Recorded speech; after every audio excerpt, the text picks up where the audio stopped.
लग्नानंतर होईलच प्रेम या मालिकेचा आजचा म्हणजेच 8 फेब्रुवारीचा भाग ऐकत आहात तुम्ही आणि आजचा भाग खूप मोठा दाखवलाय त्यांनी प्रेक्षकांनो. शेवटपर्यंत बघत राहा. आता ठरलं तर मग मधली सायली आणि अर्जुन आणि लग्नानंतर होईलच प्रेम या मालिकेतले पार्थ आणि नंदिनी या दोघांचा संगीत सोहळा उद्या रंगणार आहे. उद्या 3 तासाचा महा एपिसोड असणार आहे प्रेक्षकांनो. त्याची ही झलक. रम्या नंदिनीचा ब्लाऊज खराब करते जेणेकरून नंदिनीला डान्स करताना अनकम्फर्टेबल फील होईल आणि आता तो ब्लाऊज या पार्थने त्याच्या हुशारीने बरोबर कव्हर केलाय. सायली अर्जुनपर्यंत पोहोचली आहे वेषांतर करून. आता या सगळ्याची सुरुवात कशी झाली ते सुरुवातीपासून बघा. तर लग्नानंतर होईलच प्रेम या मालिकेमध्ये आज काय झालं ते बघा. काल आपण पाहिलं रम्याला सावनीने एक प्लॅन सांगितला. आता तो प्लॅन एक्झिक्यूट झालाच नाही, तो प्लॅन फसला. त्यामुळे सावनी तिला म्हणत असते, रम्या टेन्शन घेऊ नको. अगं एक प्लॅन फसला म्हणून काय झालं, प्रयत्न करत राहा, जीत तुझीच होईल आणि काही झालं तरी पार तुझा झाला पाहिजे, लक्षात ठेव. आणि माझी कधीही गरज लागली तर माझी आठवण काढ, मी नक्की येईल. आता मी निघते, मला जरा महत्वाचं काम आहे, असं म्हणून तिने रम्याचा आता निरोप घेतलाय. सावनी तिथून गेल्यानंतर रम्याला एक वेगळाच कॉन्फिडन्स आलाय की ती आता वाटेल ते करू शकते. सावनीने सांगितलेल्या अशा भयानक प्लॅनमुळे तिचं डोकं कुठल्या तरी वेगळ्याच ठिकाणी चालायला लागलंय. पुढे बघा काय झालंय. आता ही काव्या जीवाला धडकते. आता जीवा असा काहीतरी खायचं घेऊन जात असतो. काव्या म्हणते, काय जीवा तू पण ना. आता समोर कोणी नसतं म्हणून दोघं जरा प्रेमाने बोलतात एकमेकांशी. जीवा म्हणतो, वा वा वा, मला धडकलं कोण, तर माझी परम सुंदरी. काय गोड दिसतेस ग काव्या. आता काव्या म्हणते, चल शहाणा कुठला. आता ती लाजते आणि गोड बोलते. आता तिच्या गालाचं जे हळद असते ना ती ते काढायचा प्रयत्न करत असते. जीवा म्हणतो, ही हळद कोणी लावली तुला. काव्या म्हणते, अरे पार्थ जिजूंची उष्टी हळद मला लागली आहे. ते ऐकल्यावर जीवा जरा डिस्टर्ब होतो आणि म्हणतो, हे कसं झालं. काव्या म्हणते, अरे सगळं सांगते तुला, ती रम्या आहे ना, ती तुझ्या आईला धडकणार होती तर ते बाऊल मी कॅच केलं आणि ती हळद माझ्या गालाला लागली. आता ही हळद कशी काढू ते कळत नाहीये, निघतच नाहीये रे. आता जीवा रोमॅन्टिक होऊन म्हणतो, काव्या तुला ना माझी उष्टी हळद लागायला पाहिजे ना. आता काव्या म्हणते, अरे बाबा पण आधी ही हळद तर निघाली पाहिजे ना. असं म्हणून ती आता तो रुमालने ती हळद काढायचा प्रयत्न करत असते. जीवा म्हणतो, पण आता ही हळद मी लावतो तुला, असं म्हणून तो रोमॅन्टिक झालेला असतो आणि तिथे असलेल्या बाउलमध्ये हळद आहे. आता ती हळद त्याने हातात घेतली आणि स्वतःच्या गालाला लावली आहे. काव्या छान लाजरी बुजरी होत असते आणि तिच्या गालाची आधीची हळद पुसायचा प्रयत्न करत असते. पण जीवा मात्र आता तिचा एक हात धरतो आणि दुसऱ्या हाताने स्वतःच्या गालाला हळद लावून घेतो. ते बघून काव्या जरा सरप्राईज होते आणि आता जीवा असा त्याचा गाल पुढे करतो आणि त्याच्या गालाने तिच्या म्हणजे काव्याच्या गालाला त्याला हळद लावायची असते. खूप छान आणि रोमॅन्टिक असा सीन दाखवलाय. काव्या म्हणत असते, जीवा काय कोणी बघेल ना. आता जीवा म्हणतो, नाही बघणार. आणि असं म्हणून तो आता असा त्याचा गाल पुढे करतो आणि आता काव्याला ती हळद लावणारच असतो दुसऱ्या गालाला. तेवढ्यात तिथे काव्याची मामी येते आणि जीवा घाबरतो. त्याला असं वाटतं उगा कोणी बघितलं तर, म्हणून तो आता त्याचा गाल पटकन मागे करतो. पण आता ती हळद काव्याला लागतच नाही. हे सगळे प्रकृतीचे काहीतरी संकेत आहे असं त्यांनी दर्शवलंय प्रेक्षकांना. आता ती मामी येऊन म्हणते, अहो दादा तुम्हाला तुमचे घरचे केव्हाचे शोधताय. जीवा म्हणतो, काय सांगताय, मला शोधताय, बरं बरं बरं चाललो. असं म्हणून जीवा आणि मामी दोघे निघून जातात. काव्या पुन्हा पार्थची लागलेली ती उष्टी हळद पुसायचा प्रयत्न करत असते पण तिला खटकतं की जीवाची हळद का लागली नसेल मला.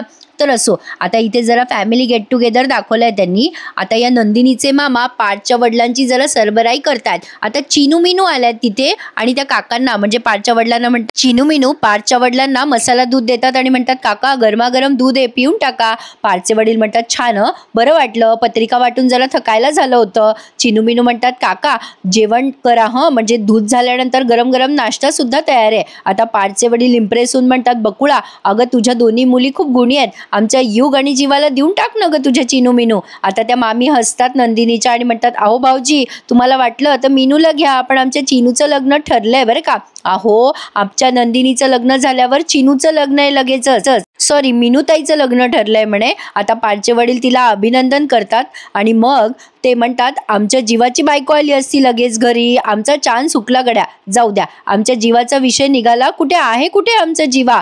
मग त्या मामी म्हणतात, अहो खूप हुशार आहे तुमचा जीवा, सकाळपासून कामं करतोय बघा लग्नाची, दिवसभरात खूप मदत केली त्याने हळदीची, खूप धावपळ केली. पार्थचे वडील म्हणतात, अहो ऍक्टिंग करत असेल तो भावाचं लग्न आहे म्हणून.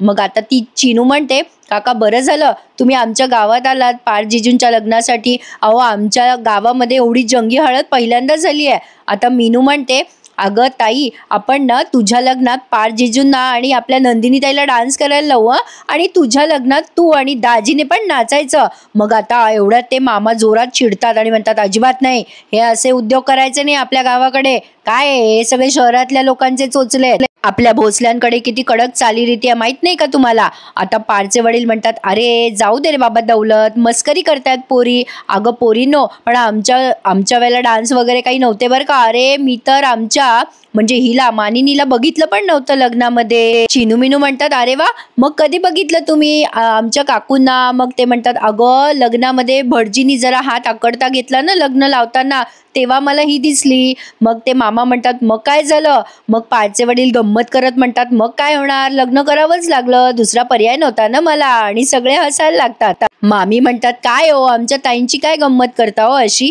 मग मामा म्हणतात, दौलत मामा बघ, आमच्या पिढीत आम्ही डायरेक्ट लग्नात बघायचो नवरा नवरी एकमेकांना, पण तुम्ही बघा कसे आहात आजकालचे पोरं. पारचे वडील सहज विचारतात, या मीनूला काय नाव आहे ग तुझ्या होणाऱ्या नवऱ्याचं. मग ती मीनू म्हणते, संग्राम. मग आता तो दौलत मामा पुन्हा ओरडत म्हणतो, असे एकेरी नाव नाही घ्यायचं नवऱ्याचं, संग्रामराव म्हणायचं, जावई येत ते आपले. उद्या लग्नात येतीलच नंदिनीच्या बरं का. पारचे बाबा आव भेट घडवून देतो तुमची. पारचे वडील म्हणतात, हरकत नाहीये, आता एकानंतर एक लग्न आहेतच बाबा. मग दौलत मामा म्हणतात, काही हरकत नाहीये, अहो तुम्ही नंदिनीचं लग्न लावा, तुमच्या जीवासाठी मुलगी बघतोच की आम्ही. आता यांचं असं छान एक बोलणं झालंय आणि पारचे वडील मग तिथून निघून जातात. आता ही सहज म्हणते, इकडे काव्या यांची आवरासावर चालू आहे नवरीची करवलीची. आता काव्या म्हणते, ताई किती मैत्रिणी येऊन गेल्या ग तुझ्या, मुक्ता आली, जानकी सुद्धा येऊन गेली. आता ही नंदिनी म्हणते, हो ना, पण तुझी जीविका काही आली नाही. आता जीविकाचं नाव घेतल्यावर काव्या थोडी डिस्टर्ब होते. नंदिनी म्हणते, काय ग, तुझ्या जीविकाला बघायचं होतं मला, आली नाही ती लग्नाला माझ्या.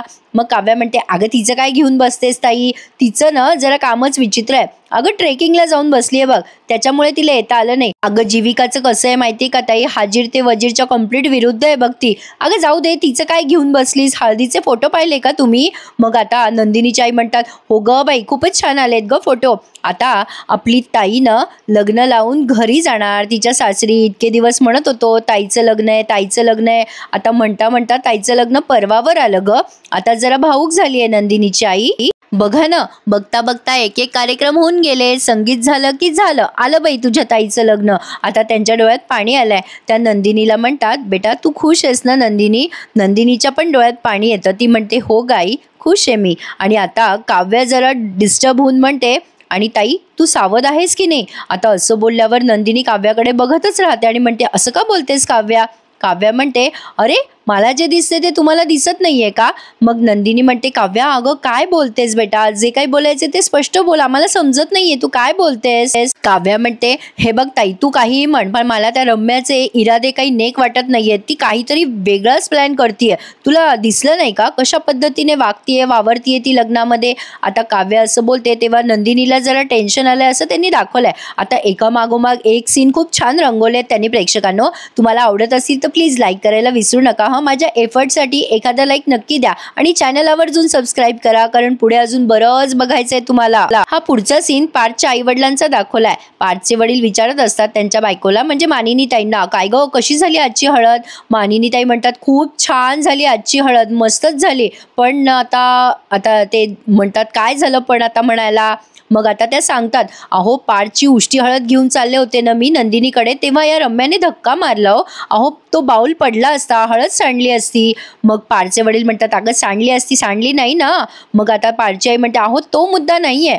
पार्थचे वडील म्हणतात, तुमच्या बायकांचा ना वेगळाच प्रॉब्लेम आहे, जे सांगायचंय ना ते सांगतच नाही आणि तुम्ही जे बोलता ते आम्हाला कळत नाही. पुन्हा तुमची अशी अपेक्षा असते की तुम्ही जेवढं बोलताय जेवढं सांगताय तो मुद्दा आम्हाला कळायला हवा. काय ग तू पण मानिनी. आता मानिनी तेही चिडतात आणि म्हणतात, जाऊ द्या, मी कशाला तुमच्याशी बोलते, मला माझं काम करू द्या बरं. मग आता पार्थचे वडील म्हणतात, काय ग मानिनी, अगं राग काय मानतेस. अगं सांगायचा मुद्दा मला हा आहे की पुरुषांचं कसं असतं ना, जरा वरचा मजला थोडा कमीच असतो, म्हणजे गंमत करतोय बरं का. पण कसं आहे ना, काही गोष्टी तुम्हाला खटकतात, आम्हाला नाही खटकत, पण तुला जे सांगायचं ते जरा स्पष्ट सांग ना. मग आता त्या म्हणतात, अहो तेच सांगतेय तुम्हाला केव्हाचं, पार्थची हळद सांडली असती, उष्टी हळद, यात तुम्हाला काही वाटत नाहीये का. मग आता पाडचे बाबा म्हणतात, अगं काहीतरी वेगळं बोलायचा प्रयत्न करतेस तू, ते कळतंय मला. अगं तुझ्या डोक्यातनं जरा गल्लत होते बघ. अगं मानिनी, वसुताई आणि रम्या दोघी सगळं विसरून आल्या आहेत ना पाडच्या लग्नाला. त्यांनी स्वीकारली आहे ही सोयरीक आणि कावळा बसायला फांदी तुटायला एक झालं. म्हणजे रम्याच्या मनात काही नसेल ग, चुकून सांडली असेल उष्टी हळद. म्हणजे मला सांग, रम्याच्या जागी जर आपल्या नंदिनीची बहीण असती काव्या, तिच्या हाताने झालं असतं तर तुला असं काही वाटलं असतं का अपशकुन वगैरे झालाय? मग त्या पारची आई म्हणते, अहो मी तुम्हाला तेच सांगते, काव्याचा विषय निघाला तर सांगते तुम्हाला. आम्हा बायकांना ना जरा सिक्स सेन्स असतो, त्यामुळे आम्हाला जरा जास्तीच्या गोष्टी कळतात. बरं सांगते तुम्हाला काय झालंय. आता जे काही झालं ना ते या पारच्या आईने म्हणजे मानिनीताईने सगळं सांगितलंय त्यांच्या मिस्टरांना. तो प्रसंग सांगून आता त्या म्हणतात, बरं झालं बाई त्या काव्याने तो बाऊल धरला, पण बिचारीच्या अंगावर आणि कपड्यावर जवळजवळ चेहऱ्यावरही ती हळद सांडली हो. आता ते पारचे बाबा म्हणतात, काय सांगतेस, काव्याच्या म्हणजे काव्याला आपल्या पारची उष्टी हळद लागली. आता त्या चिडतात मानिनीताई आणि म्हणतात, तुम्हाला काही वाटत नाही का, चेष्टा काय करताय तुम्ही, काही कोच आहे का तुम्हाला, कोच का पोच काहीतरी म्हणतात त्या. मग आता ते पारचे बाबा हसतात आणि म्हणतात, अगं तेच तर म्हणतोय ना, अगं हुशार आहे ग ती काव्या, तिने ती हळद धरली म्हणून बरंच झालं. आता यांच्या दोघांच्या प्रसंगात बघा पुढे बरंच काही आलंय अजून, पण आता पुन्हा त्यांनी काव्या आणि नंदिनीचा मध्येच प्रसंग दाखवलाय. प्रेक्षकांनो फार मोठा एपिसोड आहे, आज सांगायला फार त्रास झाला, म्हणजे बराच वेळ लागला, म्हणून म्हटलं एखादं लाईक करायला विसरू नका. पुढे बघा काय झालंय. नंदिनी म्हणत असते, काव्या तुझ्या मनातनं काही पण येतं रम्याबद्दल, असं काही नाहीये ग, सगळं विसरून आलीये ना ती इथे. मग आता तिने माफी पण मागितली माझी, असं नंदिनी काव्याला सांगत असते. आणि रम्या खूप मोठ्या मनाची आहे ग, हे करायला जरा मोठं मन लागतं हे खरंय. मला सांग काव्या, तुझं जर एखाद्या मुलावर प्रेम असलं, तुझं लग्न नाही झालं त्याच्याशी, तर तू अशी रिॲक्ट करशील का, सांग बरं. मग काव्या म्हणते, हे बघ ताई, जर समोरच्या मुलाचं माझ्यावर प्रेम असेल ना तर मी त्याला कधीच विसरू शकणार नाही. म्हणजे दोघांचंही एकमेकांवर प्रेम असलं तर असं कसं आम्ही विसरू, नाही नाही नाही नाही आम्ही विसरू शकणारच नाही. आता ही काव्या इतक्या सिरियसली बोलत असते तेव्हा नंदिनीला खटकतं की हिचं कोणाशी अफेअर तर नसेल ना, पण तरी नंदिनी त्या गोष्टीकडे जरा दुर्लक्ष करते. आता पारचे आई वडील जीवा आणि काव्याचा विषय काढतात बरं का प्रेक्षकांनो, मस्त दाखवलाय आजचा एपिसोड. आता या पारच्या आई खूप कौतुक करतात काव्याचं. अहो काव्यानं खूप भरपूर उत्साह असणारी मुलगी आहे हो, म्हणजे आपली नंदिनी जेवढी शांत आणि समजूतदार आहे ना, तितकंच आपल्या काव्याच्या अंगामध्ये खूप उत्साह भरलेला आहे. मग आता लगेच हे जीवाचे वडील म्हणतात, पारचे वडील, अगं मग आपल्या जीवासाठी सून म्हणून आणायचं का, म्हणजे एका मांडवामध्ये 2 लग्न उरकून टाकूयात, पार्थ आणि नंदिनी, जीवा आणि काव्या, काय म्हणतेस. मग आता त्या मानिनीताई म्हणतात, काय हो हे सगळं नंतरचं आहे, बघू आपण, ठरवू नक्की लग्न, पण बघू पुढे काय घडतंय. बरं चला हा शर्ट घाला, उद्या संगीत आहे. मग आता पारचे वडील म्हणतात, कधी ठरलं हे. मग आता मानिनीताई म्हणतात की अहो आत्ता ठरलंय अचानक, मी मगाशीच म्हणलं ना काव्या, अहो तिचा उत्साह न विचारू नका, काव्याने आणि तिच्या मामाने ठरवलंय, इथे जवळूनच हॉल आहे, त्या हॉलमध्ये आपल्याला उद्या संगीत या कार्यक्रमासाठी जायचंय. मग आता पारचे वडील पुन्हा रोमॅन्टिक होतात आणि म्हणतात, ए मानिनी, उद्या आपण पण डान्स करायचा का. मग या मानिनीताई हसतात आणि म्हणतात, काहीतरीच काय बोलताय, आपल्याला थोडीच नाचता येणार आहे तिथे. मग पारचे वडील म्हणतात, अगं मी लेझिम पथकामध्ये होतो, मला असं तसं समजू नकोस हा, हे बघ उगाच माझी चेष्टा नको करूस मानिनी. आणि ते त्यांच्यासाठी गाणं म्हणतात सुंदर आणि रोमॅन्टिक, आणि त्या गाण्यावर दोघे जण थोड्या वेळ थिरकतात, म्हणजे असं रोमॅन्टिक होऊन जवळ येतात. पार्थ मानिनीताईंसाठी ही नवरी कसली असं गाणं म्हणतात आणि दोघे थिरकतात. आता काव्या तिच्या मनातली शंका नंदिनीला सांगत असते, अगं ताई हे बघ तू न जरा विचार कर, म्हणजे मला असं वाटतं की जाऊ दे सोड बरं, आपण उगाचच विषय लांबवतोय, आपण लग्नावर फोकस करू. पण नंदिनीची आई म्हणते, अगं काय झालंय काव्या, तू इतकं टेन्शन का घेतेयस. मग काव्या म्हणते, अगं आई मला ती रम्या न खटकतीये, तिची एंट्री बघा ना तुम्ही, कशी आली ती, तिच्या चेहऱ्यावरचे हावभाव, तो सुरा वगैरे काय घेऊन फिरत होती ती, तुम्हाला ते विचित्र नाही वाटलं का. काव्याच्या या बोलण्यावर नंदिनी खूप टेन्शन घेऊन विचार करत असते, त्यामुळे काव्याला कळलंय की म्हणजे काहीतरी सिरियस झालंय. पण आता काव्याने सांगितलं, अगं तिने तर आज हद्दच केली. मग नंदिनी म्हणते, काय झालं आज. मग काव्या सांगते, अगं पारची उष्टी हळद घेऊन मानिनीताई तुझ्या सासूबाई येत होत्या तुझ्याकडे, तेव्हा आता झालेला प्रसंग काव्याने सांगितला तेव्हा हे सगळं नंदिनीला खूप विचित्र वाटलं. पण आता नंदिनीची आई म्हणते अगं लागला असेल चुकून धक्का. पण काव्या म्हणत असते अगं ताई मला एवढंच सांगायचंय तुला की तू न जरा सावध राहा. मला ही रम्या खूप खटकतीये आणि तू टेन्शन घेऊ नकोस ग. तू न जरा भोळी आहे ना ताई म्हणून मला काळजी वाटते. आणि जगात ना ताई अशी खूप माणसं आहेत ज्यांनी मनात काहीतरी वेगळं दडून ठेवलंय आणि त्यांचा खरा चेहरा काहीतरी वेगळा असतो. अगं ताई या सगळ्यातला फरक जाणून घे आणि तू थोडीशी अलर्ट राहा. ही माणसं ना खूप भयानक असतात ग.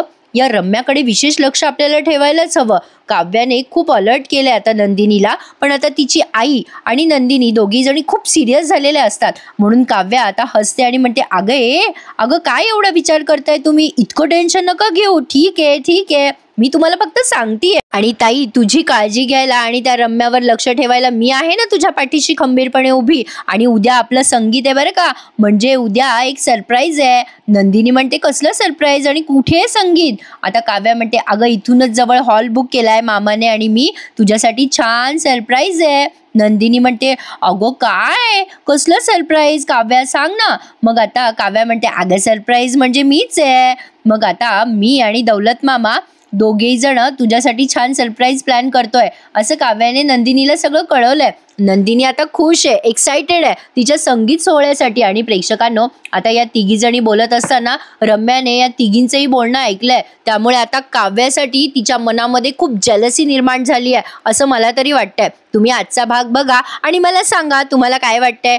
तर प्रेक्षकांनो हा भाग त्यांनी संपवलाय. आता उद्याच्या भागामध्ये ठरलं तर मग या मालिकेमधले सगळे सदस्य येणार आहेत संगीत सोहळ्यासाठी नाशिकला. पूर्णाजी, अस्मिता, अश्विन सगळेजण येणार आहे आणि प्रत्येकाचे डान्स परफॉर्मन्स होणार आहेत तिथे. अश्विन, आरुषी, युग या तिघांचा डान्स होणार आहे. सायली आणि अर्जुन या दोघांचाही डान्स परफॉर्मन्स होणार आहे. आणि आता सायली सगळ्यांसमोर अर्जुनसाठी प्रेमाची कबुली देणार आहे आणि त्यात नंदिनी आणि पार्थ तिला मदत करणार आहेत. प्रेक्षकांनो तयार आहात ना उद्याचा पूर्ण महा एपिसोड बघायला. बरं प्रेक्षकांनो मी तुम्हाला कालही सांगितलं आणि आज पुन्हा सांगते या मालिकेचा रिव्ह्यू उद्या सकाळीच लवकर तुम्हाला आपल्या दुसऱ्या चॅनलवर ऐकायला मिळेल. माझ्याच आवाजामध्ये आपलं दुसरंही चॅनल आहे रिव्ह्यू विथ मी अनघा. त्यावर मी ठरलंचा रिव्ह्यू देते. तर नक्की आवर्जून त्या चॅनलला सबस्क्राईब करा आणि सगळ्यात प्रथम आपल्या चॅनलवर या मालिकेचा रिव्ह्यू ऐकायला विसरू नका. जमलं तर या चॅनलवर पण मी द्यायचा प्रयत्न करेल पण इथे रिव्ह्यू येण्यासाठी उशीर लागेल म्हणून म्हटलं त्या चॅनललाही सबस्क्राईब करा.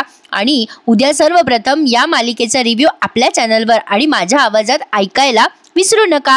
ठरलं तर मग लग्नानंतर होईलच प्रेम या दोन्हीही मालिकेचे महासंगम असे महा एपिसोड उद्या आहेत. तर चॅनलला सबस्क्राईब करा आणि उद्याचे सगळे रिव्ह्यूज एन्जॉय करायला विसरू नका. आजचा भाग आवडल्यास लाईक, कमेंट आणि सबस्क्राईब करायलाही विसरू नका. तर प्रिया अशी सायलीला एक्सपोज करणार आहे आणि तिथे नंदिनी येऊन प्रियाला धडा शिकवणार आहे. बघूयात उद्या काय घडतंय. धन्यवाद.